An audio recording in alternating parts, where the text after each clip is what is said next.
And welcome back. So as the country marks the 2023 Labour Day, an estimated 3 million Kenyans continue to languish without jobs, according to the latest Kenya National Bureau of Statistics report. That same report also revealed that around 2/3 of jobless Kenyans have even given up looking for work or starting businesses, disheartened by the limited employment prospects. With unemployment at an all-time high, the Middle East offers much-needed job opportunities, but on the flip side, the assessment of many domestic workers abroad is that of working conditions akin to modern-day slavery. Abuse and neglect abound, especially in Saudi Arabia. But what choice do they really have? Ben Kirui and Waiga Mwaura takes us inside the migrant agency's business that sees young Kenyans board planes daily headed for the Gulf in search of a livelihood. The best country in the world ni Saudi Arabia. You cannot believe it. Nika send message to my aunt. Nikamwambia my aunt penye nimefikia sitavumilia tena. Nikalala na kisu 3 days, nilikuwa nataka kujua. All these families, all they need to do is sue the government. Because then they say no one protected our people when they're out there. What happened is we abandoned our people. Nobody was taking care of Kenyans.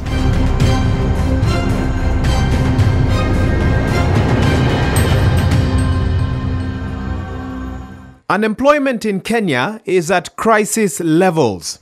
When the judiciary advertised 560 jobs in 2021, a whole 60,000 people applied. In 2022, the Public Service Commission received 9,000 applications for 51 principal secretary job vacancies. This application to jobs available ratio is a statement on the levels of despair in the labor market. With these odds stacked against them, many Kenyans are looking elsewhere for gainful employment. Some of them turn online searching for opportunities, and that is where they stumble on adverts like this one, which reads, and I quote, "We are committed to give working opportunities in the Middle East to help our clients get financial prosperity during hard times. The benefits as outlined are free training in Kenya, free air ticket, free accommodation and food, attractive salary, and good working conditions." Dr. Amakove Wala is a scientist who also runs a domestic worker bureau that deploys house helps locally. She tried to get into the international migrants business nearly 3 years ago after some of her clients asked her to take them abroad. But getting relevant information proved an uphill task. Determined to dig deeper, Dr. Wala kept prodding her sources until she finally got a sense of the numbers that drive the sector. So the figures I was given at that time, which is maybe a year or so ago, I think per girl, one was paid upfront, or rather the total figure, because you're paid like 250,000, and all your expenses need to come out from there. If you in a month, if you work with 100 girls with a profit of between 100 and 150,000 per girl, that's between 10 and 15 million profit, clean profit. The cash-rich sector has attracted all sorts of investors keen to set up their own agencies, and members of the political class have not been left behind. Members of the executive of past and current governments and parliamentarians, we are told, are some of the key players in the migrant business.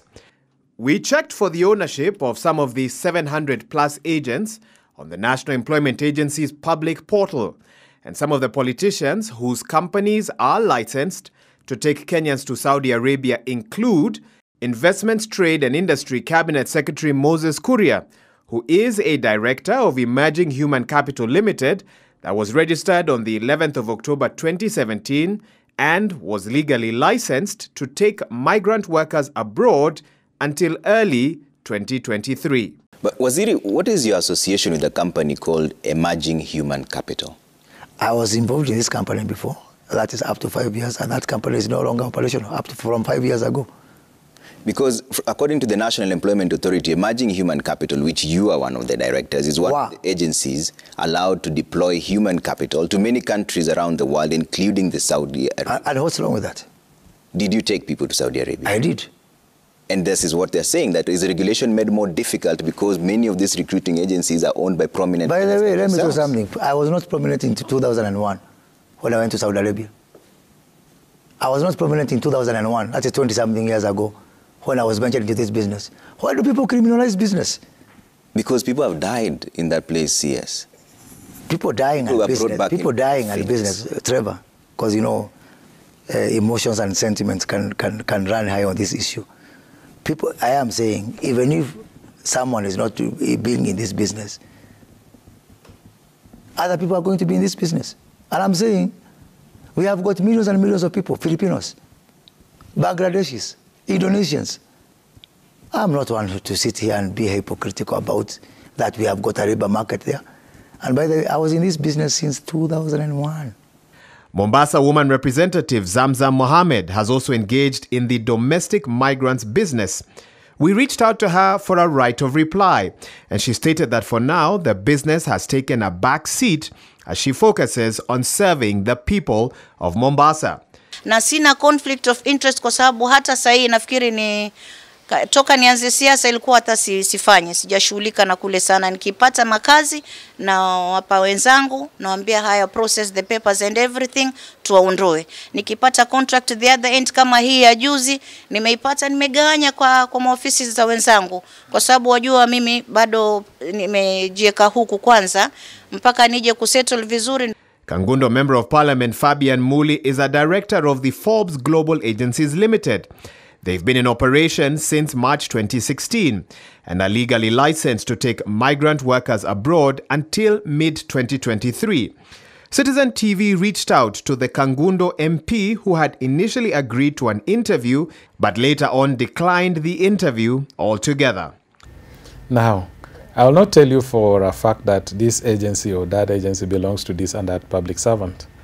It is said that there are many top people, top officials of government, who are running agencies through proxies and through their relatives. That may well be the case. And it is because in this country we allow public servants to do business. If we change that law and completely made it difficult for public servants to do business anywhere, then we will not have those kind of situations. Human rights activists have, over the last 2 years, raised the alarm over the number of Kenyans that have lost their lives in the Middle East, specifically Saudi Arabia. In 2022, the then Labour Cabinet Secretary Simon Chelugui gave shocking statistics of their fatalities in the Middle East. We still have challenges. Kenyans have lost lives. This year alone, we've lost 62 Kenyans, and for various reasons that have been given. In total, it is estimated that over 151 Kenyans have lost their lives in the Gulf since 2020. But one needs to go beyond statistics and see the faces of Kenyan women keen to work as domestic laborers in the Gulf, but who, for one reason or another, returned home in coffins. Their names matter, and they include 26-year-old Miriam Njeri, Mercy Sakim, a mother of one, 25-year-old Stella Nafula from Trans Nzoia, Mwanakomo Bamadi from Mombasa County, 40-year-old Naomi Barongo, Rael Akech, whose demise fatally affected her mother, who collapsed and died upon hearing the news, and last but not least, Julia Wamunyu, a mother of one. So I think if we made a case of one agency, if we reimburse, if we compensated, because if you look at our constitution, the government has the responsibility to protect me. Actually, all these families, all they need to do is sue the government. Because then they say, no one protected our people when they're out there. When you're out there, you're still a citizen of your country. If your country failed to protect you, you have a right to sue. In 2021, Caroline Aloch died in Saudi Arabia on the 14th of April, but was only brought back home on the 10th of July 2021 after the family went public on the fact that their loved one's body was stuck in Saudi Arabia. An autopsy conducted by the chief government pathologist revealed that the 24-year-old could have died of neck compression and trauma, not suicide, as the Saudi side is said to have claimed.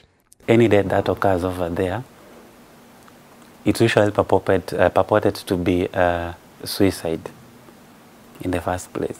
So from the reports we had with the pathologist, the body had several injuries. Caroline was taken to Saudi by an agency called Jobless, which was registered on the 10th of September 2019. The company records indicate that it has one director. Citizen TV contacted Okach and Partners, the law firm representing Jobless, to find out how far any investigation into Caroline's death had reached, and their response was, and I quote, "We do hereby indicate that the subject of your inquiry is a matter which is still under police investigation and inquiry. Please note that our clients have subjected themselves fully to the investigations and cooperated with the investigators of the case." Last but not least is the matter of Miriam Hananjeri, who died in a Saudi Arabia deportation facility in August 2022. The mother of three was taken to the deportation center after her visa expired, with her cause of death still a mystery. Other reports state that she allegedly fell from the third floor of a police station building where she had gone to seek refuge. Aliendaga huko Rastia mwezi wa 8 kazi huko Saudi Arabia, na alipelekwa na van, contract yake inasema alipelekwa na van commercial agencies. In an email response, the van agencies through a director state that, and I quote, "I admit that my agency is the one that processed the documentation of her travel to Saudi Arabia. Just to give some context, however, I had started my agency a while ago and in the process got 3 sponsors from Saudi who I signed up with, but this was done by their representative here. The Saudi representative gradually started taking over the company from me by changing even the login of my account with the Saudi authorities. I have since reported the matter with the DCI and the Central Police here in Nairobi." In late 2022, KOTU Secretary General Francis Atwoli called for a ban on the transport of migrant workers to Saudi Arabia. Our daughters who are dying in Saudi and other places, they are dying with the consent of their own government that is supposed to protect them. So the Minister for our internal issues, the Minister for Labor, the Minister for Foreign Affairs, they must assist His Excellency the President by outlawing this rampant so-called employment agencies. So then what we've done is we've, out of the vetting that has been done for the last 1 month, there are a lot of them who have not been given licenses because of the fact that 1, they don't meet the threshold. Number 2, they were phony companies. But is there more than meets the eye when it comes to the fortunes and tribulations of Kenyans in Saudi Arabia? We reached out to several stakeholders to understand exactly what happens. And that is when we met a returnee who spent nearly 10 years in Saudi and was willing to share her story as long as we hid her identity. Serikali inaweza ongezea mshahara wa ugena wa Saudi, mambo na Saudi na mshahara. Hii mambo inaonekana Saudi, sidhani kama itaonekana. Kitu cha kwanza, wasichana wengi wametoka nje, wengi. Na sababu wametoka nje, wamejiingiza kwa mambo mingi mabaya sana.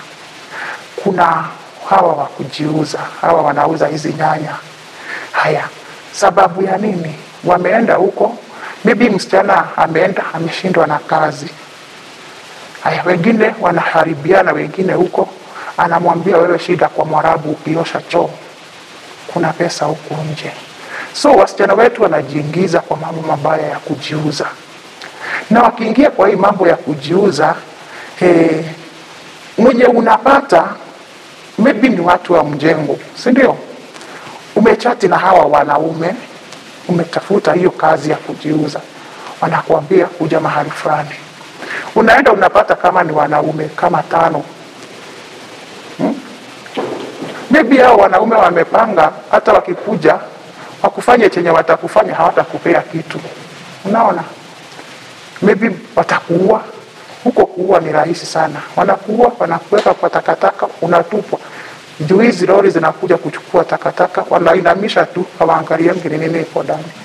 So maybe watu wenu watakutafuta wakukose. We need our ladies to know their contract, the one they signed at the point of training, not when they are leaving, when they are being issued with travel documents, they are heading to Saudi. Because somebody says, me, I was told I'm going to Qatar, and now I'm here in Saudi Arabia. How can that happen if you had seen your contract before?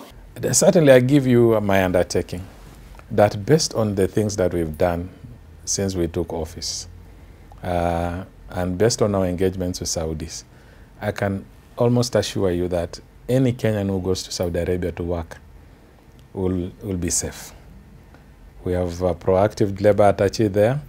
We are engaged with our counterparts. This is what was missing. And we actually bring up issues. And they follow up. And they are the ones who want labor from us. They demand. Waihiga Mwaura, Citizen TV.